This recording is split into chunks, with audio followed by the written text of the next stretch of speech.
Hello, it's Monday, March 21, and this is the big reveal. We got new wheels and new tires all the way around. Got a 32-inch aluminum storage cabinet here.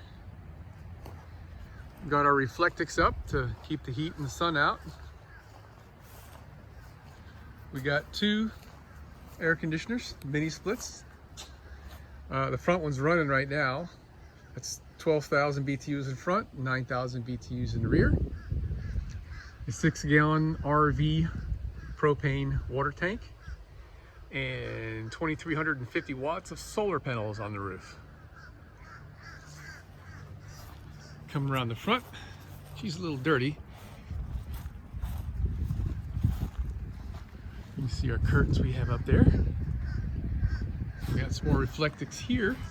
This stuff is just held on with stainless steel marine quality snaps. This door is a completely homemade door. It's aluminum sheet metal on the outside, oak wood frame, and plywood on the inside. We got 3 each 48-inch aluminum storage cabinets here. Got our propane tank behind here. This is a 20-gallon tank, and that's about 16 gallons when it's full, and that's about the equivalent of 4 barbecue tanks.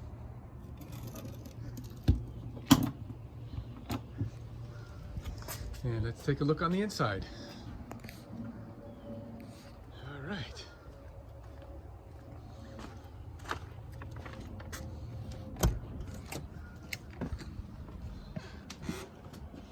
We got the original dashboard that came with the bus. It's just a regular Freightliner truck dashboard. This curtain folds completely around, and there's a tie built in over there. This entire left-hand side's been rebuilt. That had all kinds of school bus control switches and whatnot. So we got some nice oak hardwood trim, electric trailer brakes. We've got the original bus driver's seat, which is pneumatically operated for adjusting height, lumbar, and also there's 3 or 4 different adjustments on the lower cushion. The passenger seat is from a Toyota Sienna, which includes the seat belt built into it. The base that I installed is a swivel base, so it can turn completely around. And it also unlatches and folds. So we could fold this thing down, and that becomes a little table. Cool. We got our library over here. Let me spin this around so we can see better. Okay, we got just a few books up in there. We're going to get a little bit more in there. And the bottom part, we're calling that our shoe cubby. We got 3 full-size drawers down here.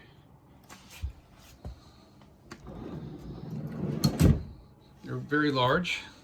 All the drawers have full drawer slides, and they're rated for 100 pounds per drawer. And all the drawers are made out of 3/4 inch plywood. All the cabinetry is made out of 3/4 inch plywood. The sofa bed you see here, this part hinges and flips over, and there's 2 legs that support it. And the bottom cushion here is hinged through the sewing that Barbara did. When this is folded out, it's a regular full-size bed, and it's very comfy. Let's see what else we got here. More oak. All the wood trim here is oak with polyurethane. Barbara made the curtains, and they snap to close and open. You don't have to untie the bows, which is kind of nice. And they look like this when they're closed. So we got some more oak trim here and here. Around all the windows are trimmed in oak. The kitchen table is a lighter color polyurethane This is, I believe, almond or pecan, I think. And it's oak around the perimeter and a regular pine plywood on the top, 1/4 inch plywood on top and bottom. And it's about 1.5 inches thick. And it's hollow, which makes it very light and very strong. We have latches here on both sides. So we can fold this thing down. It's got a piano hinge clear across the whole length of it. And this will get folded down whenever we open this to give us a walk path around the bed. And if you notice, this cabinet is shorter than this one. And that's so we can walk around. We still have a walk path when the bed is open. The flooring is luxury vinyl planking from Floor & Decor. We've got granite countertops, subway tile backsplash, got an IKEA dish drainer, whatever you call these things. What else we got? We got the drawers are being filled up. This one's got the silverware storage that I built. This is going to hold all of our cutlery. Handles over there and the knives over here. And this is all the utensils, forks, spoons, etc., etc. And this guy slides. And we've got, you know, the regular old kitchen utensils, which is only partly full right now since we're still living in the house for about another week. All these are full extension, like I mentioned before. So these drawers are huge. That's, I think it's 36 inches wide and 24 inches depth. We got a full 24-inch gas range. And we have a full 24-inch apartment-sized refrigerator. For holding the refrigerator shut while we travel, we have a little bracket that I made here. Attached this to the original door hinge attachment points. And I have a bolt that I made. With the doors closed, you screw this bolt in there, and that holds both of those doors closed during road travel. It's got a little rubber washer on there. I haven't found a home for this yet, so we're just putting it right there for now. What else we got going on? Regular stainless steel kitchen sink with a little fancy little thingy here, so you don't have to look at your drain. It's kind of dirty, but that's just from all the work we've been doing here. Just regular old underneath sink stuff going on here. Look at that, have a happy day. Garbage and recycle bins are here. This is a pet food storage bin, and it fits perfectly in the space. We've got 120 volt electric outlets all over the place. We've got one here, we've got one there, we've got one there, and we've got one in the back over the toilet.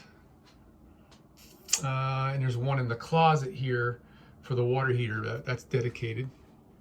We have 12 volt power ports in a lot of locations. We got them up here. Kind of like them being stored up high, so your cord could just hang and be sort of out of the way.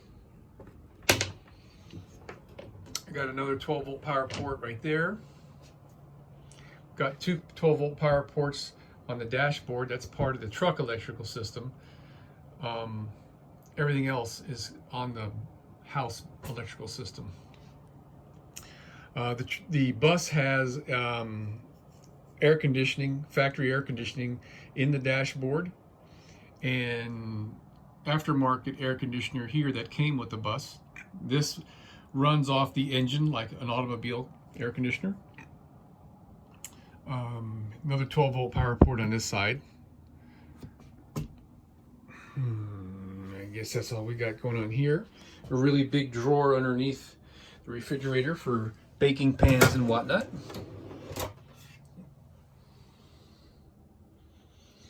Okay, so we have devices for almost all the drawers right now to hold them closed when we're driving. You pull that little thing out, and we got one down here that you spin around like that. And there's a dowel that we have stored in the cabinet right now. You put the dowel in there, and that holds the drawers closed while we're driving. Pretty good. So all the kitchen drawers have the same mechanism for holding them closed while we're driving. I like to keep these things tucked out of the way so they don't get damaged. I've yet to come up with something to hold those closed, but I've got some ideas for that. Same with this one down here. This is our closet area for clothes and whatnot. We're just now beginning to put our clothing in here. We're moving into the bus right now. Today was the first day. We got some clothing going on there. I'm not going to show you my underwear drawer. This is all the clothes I'll be bringing, just some regular old clothes. And this is what we use to hold these drawers closed for driving. We pull out this little plug and we drop this little dowel in right here, just like that. And now none of these drawers can open. Okay. We keep these plugged just so we don't have an accident and drop something down the hole. All the doors in the bus are hollow core with, believe, yes, it's 1/4 or 5 millimeters Luan plywood inside and out, and a pine piece separating them on the edges. So the doors are very light, they're very strong, and they won't warp very easily anyway. We have a composting toilet. Not too much to say about that. Instead of having the little reservoir that comes with the toilet, I've actually got this thing plumbed in with a pipe that goes to our gray water tank. We've got 2 gray water tanks. We have a gray water tank underneath the kitchen sink under the floor, 35 gallons. And the kitchen sink and the toilet liquids go to that forward tank. All the solids remain in the lower half, and it uses what's called coconut core, which these are the spare bricks of the coconut core. It's just ground up coconut husks, and the solids mix. You've got a little handle here. Every time you use it, you just spin the little handle around and mix the stuff up. And there's a little electric fan in the toilet with the exhaust blowing out. So there's a continuous flow of air being drawn out of the toilet, makes it completely odorless. And all the air is exiting outside the bus. There's our other 120 volt outlet I was talking about. We have a carbon monoxide and smoke alarm here. We got a carbon dioxide and propane gas detector down there, and that's where they're supposed to be installed, one up high and the other one down low. This cabinet is for all pantry items, food storage. I don't think we have anything in here yet. No, we've got a couple things going on. So let's see what else. Nothing. All right, and, got some cookbooks, mixer. I think that's it. Oh yeah, we got our food processor. In all likelihood, we're going to be installing a cargo net across here just to keep stuff from falling out. But so far, I mean, this thing here, you'd have to roll the bus to get that out of there. The vacuum cleaner may or may not go there, I'm not sure. And that's our water heater, 6 gallons. Here, as we go further back, is our 32-inch fiberglass pan shower. Got more of the Subway tile. Here we use white grouts, just to be a little bit more on the white side. The walls here are covered with 1/16 or 16 gauge aluminum. That's our waterproof barrier. And there's about 300 little screws throughout holding that aluminum to the plywood backer. And all the tile are affixed to the aluminum with Gorilla Construction adhesive. We just installed this shower rack just the other day. So we got our shampoo, conditioner, and body wash. His and her soap bars. The shower has a customized bracket here. The one that came with it was kind of chintzy, so that's much better. We've got hospital type roller curtain rod, I guess you call it, right? So when this is completely closed, it's to the outside circumference of the shower pan, so you've got a little extra room, and the bottom part kind of just hangs in there. We've got little clips and suction cup thingies to hold the bottom edge in while you're showering. Haven't used it yet. We'll let you know how that works. A couple more chairs. These normally sit on the bed for road travel, but they go up there in the kitchen. Underneath the bed, we got a 100-gallon water tank. There's all of our circuit breakers, just like a regular house. Got a main breaker and a bunch of breakers. This is the exhaust for the diesel combustion heater that we have. I mean, we are ready for some serious cold weather here. And I can't wait to see some snow.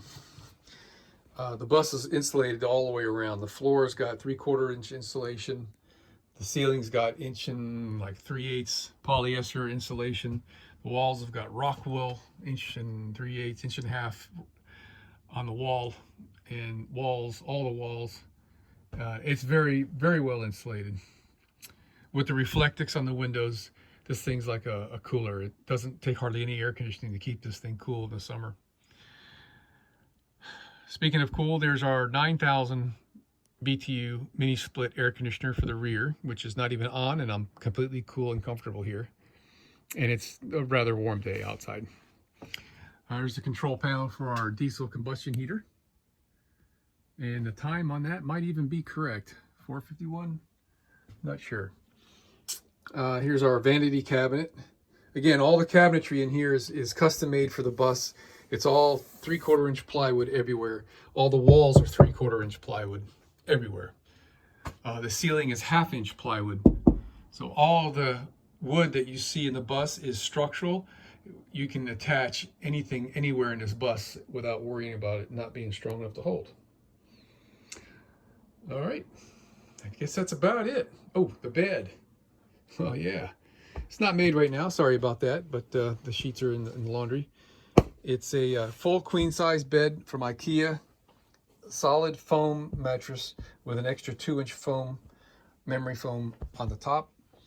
And we've got this cubby unit I made. It's 3 different little cubbies up front. So we can keep, books, reading materials, iPhone chargers, or whatever. There's 2 more 12-volt power ports. One on each side here, one there, and one over there. The back curtain is on a hospital-style roller, curtain roller, I guess. I don't know what you call that. And this rolls over to the right side, and this little tie snaps, goes around it. Same as how we got this right here. These pull open, and there's ties to hold that open. Both sides of the bedroom curtains. So I guess that's about it, huh? Long enough?